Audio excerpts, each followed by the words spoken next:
বিএলএর নামই রয়েছে দুই জায়গায় ভোটার তালিকায়। নাদনঘাটের ঘটনা, যেখানে বিজেপির বিএলএর নাম রয়েছে দুই জায়গার ভোটার তালিকায়, এমনই অভিযোগ করছে তৃণমূল। এবং নসরাতপুর পঞ্চায়েতের 117 নম্বর বুথে বিজেপির বিএলএ, তার বিরুদ্ধে এই অভিযোগ। এসআইআর এর ভয়ে ভুয়ো আধার কার্ড ফেলে দেওয়া হয়েছে। এবং যে খবর আপনাদের জানাচ্ছি, নসরাতপুর পঞ্চায়েতের 117 নম্বর বুথে বিজেপির বিএলএ গৌরাঙ্গ হালদার 2024-এ তার একটি নাম ছিল। কিভাবে দুটি জায়গায় নাম উঠলো জানি না, কিভাবে দুটি ভোটার কার্ড তা খতিয়ে দেখার আশ্বাস মহকুমা শাসকের।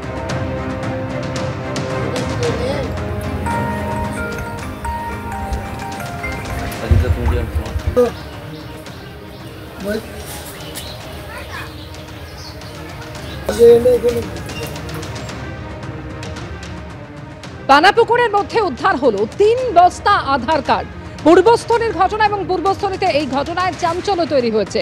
জলা জমির মধ্যে থেকে 3 বস্তা উদ্ধার হয়েছে, যেখানে 3 বস্তার মধ্যে মিলেছে প্রায় কয়েকশো আধার কার্ড। রাতের অন্ধকারে কেউ ফেলে গিয়েছে এমনই সন্দেহ করছেন এলাকার মানুষ। এসআইআর এর ভয়ে ভুয়ো আধার কার্ড ফেলে দেওয়া হয়েছে বলে দাবি করছে বিজেপি। নকল কার্ড তাই ফেলে দিয়েছে কেউ, পাল্টা দাবি করেছে তৃণমূল।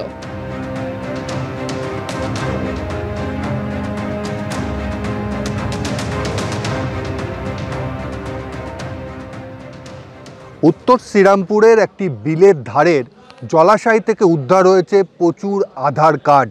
এবং যেটা এলাকাবাসীর অভিযোগ, এই যে আমরা দেখতে পাচ্ছি জলাশয় যেখানে কচুরিপানা রয়েছে, এই কচুরিপানা পরিষ্কার করতে গিয়েই তারা কয়েকটি বস্তা সেখানে দেখে এবং একটি বস্তা তোলার পরে সেখান থেকে আধার কার্ড দেখতে পাওয়া যায়।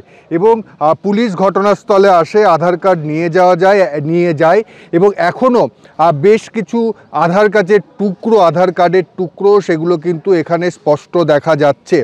এবং এলাকাবাসীরা যেটা বলছিল যে এই যে আমরা বিল দেখতে পাচ্ছি, বিলের পাশেই যে জলাশয় রয়েছে এবং জলাশয়ে যে কচুরিপানা, তার ভিতরেই কিন্তু বস্তা করে এই আধার কার্ডগুলো রেখে দেওয়া হয়েছিল।